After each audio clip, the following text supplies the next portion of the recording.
Les 7 dinosaures les plus dangereux du monde.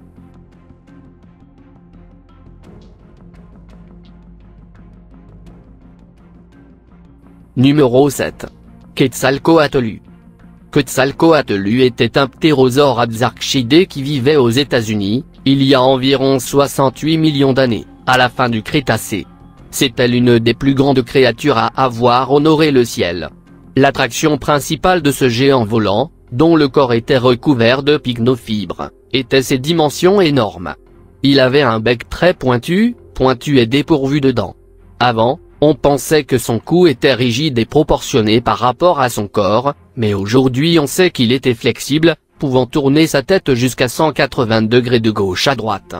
Les os du cou étaient soudés et on estime que son crâne pouvait atteindre 1,3 mètre. Ses pattes postérieures étaient considérablement courtes mais possédaient des muscles puissants. Bien que la taille ou la forme de la crête crânienne de Quetzalcoatl ne soit pas connue, on sait aujourd'hui qu'elle était située au-dessus des yeux et non derrière la tête, comme on le pensait auparavant, et qu'elle était légèrement inclinée vers l'avant. Au début, on pensait qu'il avait une envergure de près de 16 mètres, une mesure qui a ensuite varié entre 11,15 et jusqu'à 21 mètres. Actuellement, les scientifiques estiment entre 10 et 11 mètres.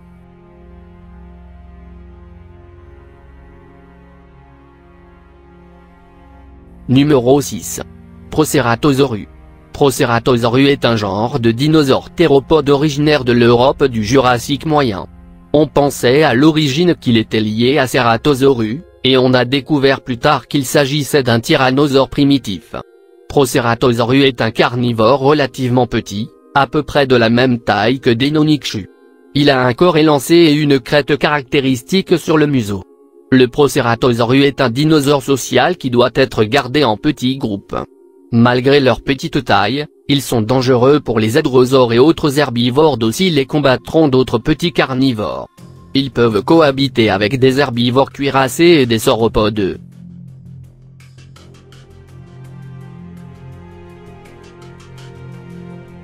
Numéro 5. Brachiosaure. Brachiosaurus altithorax était un dinosaure qui vivait il y a 150 millions d'années, au milieu ou à la fin du Jurassique. Les fossiles de ce dinosaure ont été trouvés principalement en Amérique du Nord. De plus, cette espèce ne ressemblait à aucune de celles qui parcouraient la région, car son long cou la faisait ressembler à une girafe. De plus, ses pattes avant étaient beaucoup plus longues que ses pattes arrière. Il est possible que cet animal ait le sang chaud. Certaines études suggèrent que le brachiosaure et d'autres sauropodes à long cou étaient des gigantothermes, c'est-à-dire des animaux qui maintenaient leur température corporelle grâce à leur grande taille. En fait, la température moyenne de ces dinosaures était de 38 degrés. Ce dinosaure avait un museau large et des mâchoires épaisses qui abritaient des dents en forme de cuillère. De plus, ces dents étaient idéales pour les usines de transformation. Cette espèce se nourrissait probablement de conifères et de cycas. Il devait également manger jusqu'à 400 kg de légumes par jour.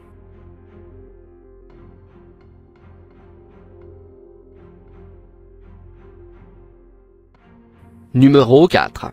Herrerasaurus. Le Herrerasaurus était un dinosaure carnivore de taille moyenne d'Argentine qui se distinguait par son âge, datant du Trias moyen. C'est l'un des premiers théropodes connus. De taille moyenne, ce carnivore bipède avait des dents acérées et des pattes courtes terminées par 3 doigts aux griffes lacérées. Ces caractéristiques primitives ont amené les chercheurs à croire que Herrerasaurus était le premier dinosaure à apparaître sur Terre. Ce dinosaure avait la taille d'une petite voiture et marchait debout sur 2 pattes et avait une queue assez longue qui équilibrait son poids. C'était probablement un chasseur très rapide. Herrerasaurus a tué et mangé des dinosaures herbivores et quelques petits carnivores. Il attaquait avec ses pattes avant et arrière, déchirant ses proies avec ses pattes griffues. Il utilisait sa queue pour garder son équilibre pendant la course.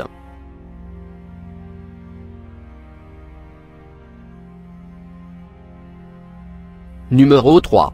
Eustreptospondyle. Eustreptospondylus était un dinosaure qui vivait il y a 163 millions d'années dans ce qui est aujourd'hui le Royaume-Uni.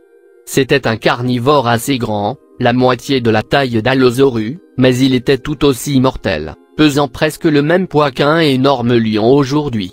Cet animal avait des vertèbres assez légères, avec de petits trous à travers lesquels l'air s'écoulait vers les différentes parties du corps, mais le plus étrange est qu'elles étaient courbées, et de cette caractéristique vient son nom, qui signifie vertèbre bien courbée. Il avait une queue longue et puissante, qu'il utilisait pour équilibrer le poids du crâne et comme gouvernail pour améliorer les virages. Les pattes avant étaient assez petites mais fortes. Ils avaient 3 longs doigts, avec des griffes acérées qui servaient à tenir et déchirer la proie.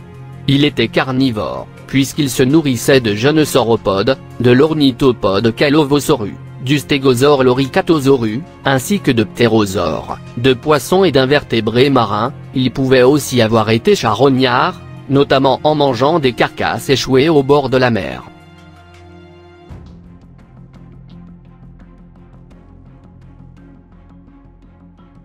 Numéro 2. Pentacératops. Le pentacératops était un genre de dinosaure le plus robuste qui ait habité la Terre, pendant le Crétacé supérieur il y a environ 75 millions d'années. Ce genre est classé dans le groupe des dinosaures cératopsiens. Ce genre aurait eu un aspect robuste et féroce en raison des cornes et de la collerette qu'il possédait. Il avait 2 cornes situées au-dessus de ses yeux, une grande corne au-dessus de son nez et une grande collerette autour de sa tête. Ce spécimen aurait eu une taille d'environ 8 mètres de long, 4 mètres de haut et plus de 5 tonnes de poids. Tout cela lui donnait l'air robuste et grand et c'était vraiment trop. La structure osseuse qui appartient au volant peut être vue clairement recouverte d'éléments épineux, tandis que les membres de l'animal devaient être suffisamment solides pour supporter le grand poids que tout le corps de l'animal avait, et en effet, de cette façon c'étaient ses membres.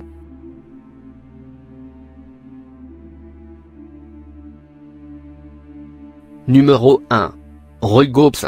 Rugops est un genre d'abélisauridés d'Afrique.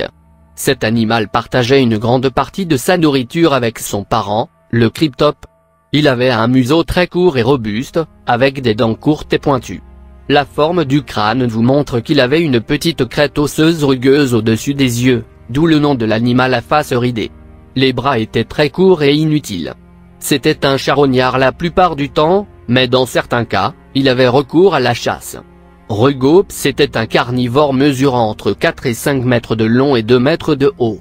Il avait probablement des membres antérieurs très courts, comme c'était le cas chez d'autres abélisauridés. Les membres antérieurs de cet animal étaient donc inutiles dans un combat ou dans une chasse. Les Rugops coexistaient avec d'autres carnivores géants tels que Spinosaurus et Carcharodontosaurus, et se nourrissaient probablement des restes qu'ils laissaient derrière eux.